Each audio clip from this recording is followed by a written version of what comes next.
Hey guys. Open up to questions for Coach.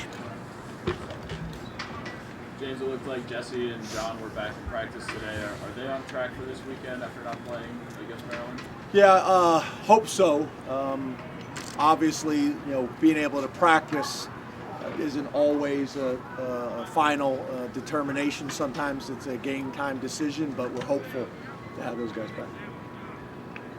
With Jesse not in action, Zariah seemed to get some opportunities. What did you see from him? Yeah, he's taking steps. He got a bunch of reps, which is great. We think he's a talented guy. He just got to gain the experience at that position. Obviously, hasn't played it in high school, so he's gaining experience all the time and gaining confidence. I think he had like 37 reps on Saturday, which is really good. We need to continue some of those young guys, gaining that experience and having some success to build on for the rest of the season and for the future. James, it seems like Kevon's a little more decisive the last couple of weeks. Is that fair to say? And have you been seeing what you want out of him over the last 3 weeks or so? Yeah, I think Kevon's been a little bit more decisive. I also think we've gotten more push. I think we're being more physical up front at the tight end position and the offensive line positions. But I think that's a fair assessment of Kevon. We need him to play well on Saturday. That we want to build on it. I think we've made some pretty good steps. I think the other thing we have to do is we got to get some explosive runs. If you really look at our numbers, if we would have a few explosive runs a game, it would change things dramatically. So I think that's the next step for us. James, what do you think is preventing you from getting those explosive runs, other than the opposing defense, obviously, but are there things that you think you can do better to get that done? Yeah, I think we got to break more tackles. We got to make people miss, and we got to have enough speed to be able to do it. There's a lot of factors that go into it. Obviously, I think we can be a little bit better on the perimeter and our blocking as well. I think it's all those things. But when we get one-on-one with the safety, we got to be able to make them miss. That's when the big plays happen. Have you been close? Have you been close on plays that you've seen on film? There's been a few, not as many as I'd like. Assuming the Nats track your offense is like 75% passing, 25% on the ground, are you comfortable with that division, or would you like that to be closer to 50-50? Yeah, like I have stated in the past, I'm not really concerned about what some people's definition of balance is, which is 50-50.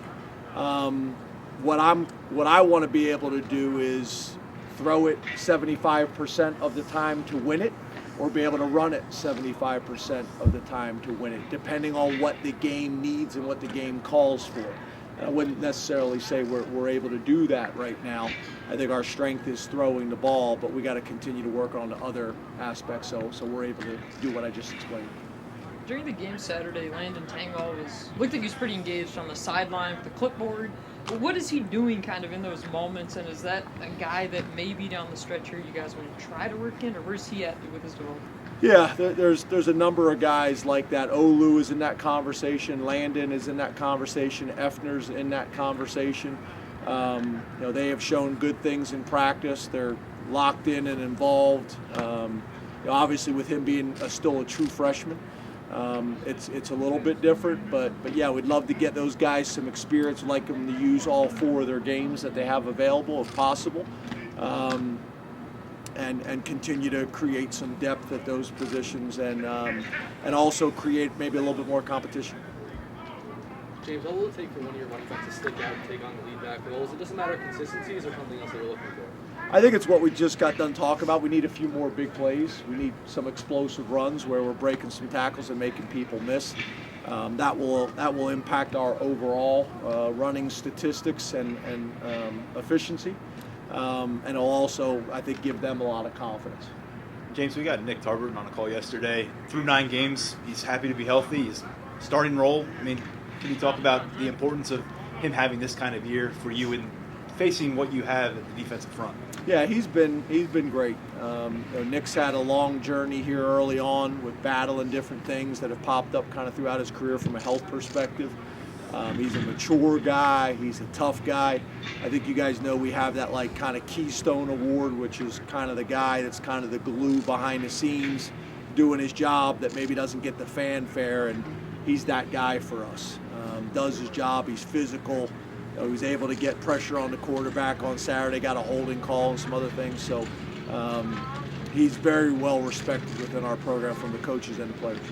Keandre hasn't put up a ton of numbers, but I'd say he's had a lot of timely catches, third downs, and things like that. How would you assess how he's done, especially in that maybe third guy role with Jihan? Yeah, I think that's fair. He's had some timely catches, on drives where maybe we were in a third down situation and he's picked up the crucial third down that's allowed us to go down the field and score a touchdown or whatever it may be. I still think there's a lot of room for improvement with him. He's had some opportunities he's got to take advantage of. But I see him getting better in every way. I know Sean's got a lot of confidence in him as well. I do think when people study us, it's not a one-man show. I feel like they respect those guys on the field, and obviously Parker has shown some flashes, and Keandre is almost there, and we need him.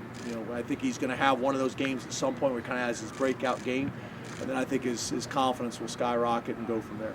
How important are tackles for loss? Is that one of the things you track? And in a game like this one specifically, when the team likes to run the ball as much, is that an emphasis in the week leading up? Yeah, I think it's always an emphasis. I don't know if it's specific this week more than others. I think you obviously always want to get people off schedule, whether that is with sacks or whether that is with tackles for a loss. You want to get people off schedule, and that can put them into more of a predictable situation, which allows you to be more aggressive in your calls to attack whatever situation it may be based on the sticks. So I think it's always important, something that we always try to emphasize as much as we possibly can.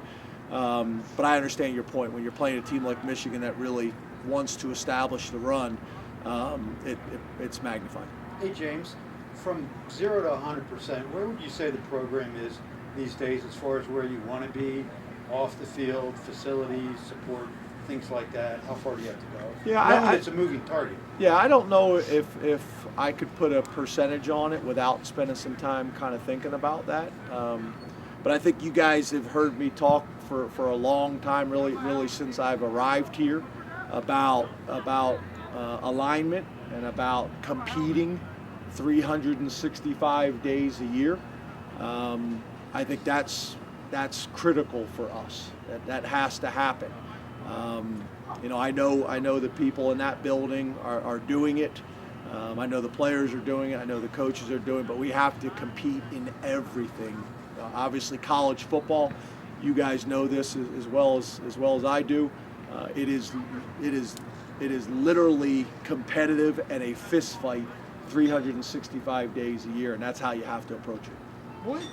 At this point, what other things do you think you need to be competitive in those areas? Yeah, I'd prefer to talk about Michigan. I don't want to go on a tangent talking about these other things. I'd like to talk about Michigan and the game, and then when appropriate, postseason or whatever it is, we can talk about all those other things. I'd like to talk about Michigan if possible.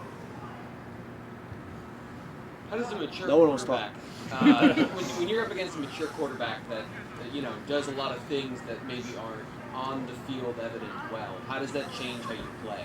With checks and calls and making sure the negatives don't show. You talking about like with Sean, or are you talking about with like our opponent? Your opponent. Yeah. Well, I mean, either one, honestly. Yeah, I think obviously having an experienced quarterback is extremely valuable.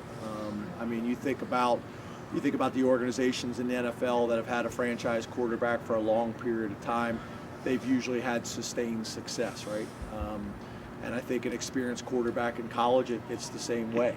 Sean allows us to do some things based on the things that he's seen and the things he's done.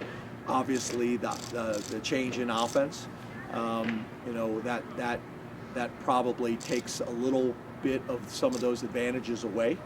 But he's still played a bunch of football for us. He's been in a bunch of situations, been in a bunch of 2-minute drives, 4-minute drives, comebacks, blowouts, whatever it may be.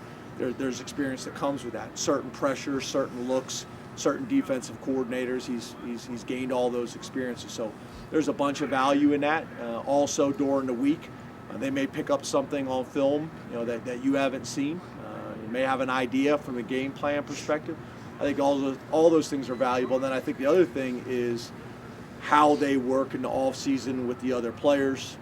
how they watch film during the season, getting the whether it's the O-line and going over protections against your opponent that week or whatever route combinations. You need to make sure everybody's on the same page. And then obviously with Mike's a creative guy, so we typically have a decent amount of new things in each week, and that helps with that too. Two more. You guys have always been backed by committee, with J1 especially. Will you consider, or have you considered maybe kind of trying to let one guy go longer, maybe 3-4 series to see if they can get into a rhythm, or do you feel like kind of a heavy rotation is still the way to go? No, the same thing I've said every time I've been asked this question about the running back. When somebody makes it obvious that they're the guy, then they'll be the guy. With Foreman Haskins assuming comes healthy this weekend, how do we differ in between these weeks slow them down? Yeah, you got two different body types, obviously. 25 Haskins is the bigger, more physical guy, but I would say that 2 is explosive and he's more powerful than you think, although he's an undersized guy. They do a really good job of getting the extra yards and falling forward. They're also used in the passing game and do a good job out of the backfield or even from empty formations as well. They do a really good job of keeping those guys involved. They're very, very productive backs. And like we've stated earlier, they're committed to running the ball. So I think they got 2 good backs that everybody in the league respects. Thank you, Coach. Thanks guys. Thanks.